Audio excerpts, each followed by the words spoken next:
Hello mga mata! Good morning sa ating lahat. Today's mini vlog, samahan nyo naman ako magluto ng meatloaf dahil may bisita kaming dumating. Hindi talaga natin ine-expect na may bisita tayong darating dahil ang sarap nga ng higa-higa ko dahil babalik pa sana ako sa pagkatulog pag-alis ng asawa ko. No. Tignan nyo naman mga mata, ang galing ko magpalabas dyan ng meatloaf, no? Siya na all, magaling magpalabas. At kumuha nga ako ng isang lata dyan. At hindi ko alam kung bakit inalog-alog ko, diba? Lutang yarn. Ano nangyayari sa'yo, girl? At tignan nyo naman ang aking itsura dyan dahil ayaw niya nang lumabas. At dahil ayaw niyang lumabas, sumakit tuloy ang aking pisngi dyan. Kaya ang ginawa ko, nagbutas ulit ako ng pangalawang butas dyan. At tignan nyo ang aking mukha dyan. Akala mo yung bagong panganak ba? Tignan mo. Sige.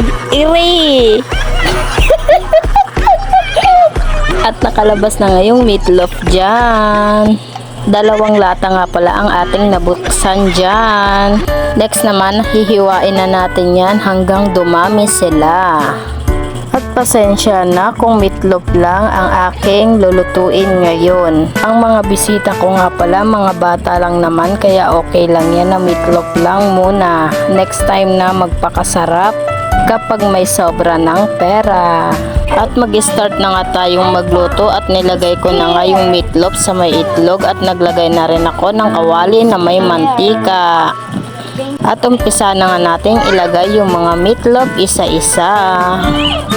Baligtarin na rin natin dahil luto na yan. Dahil madali lang naman maluto. Next naman magsalang tayo. Baligtarin natin ulit.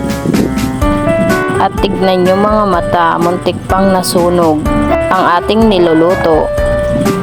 At yan na nga dahil tapos na ang ating niluluto at hanggang dito na lang ang ating mini vlog. Kain po tayo!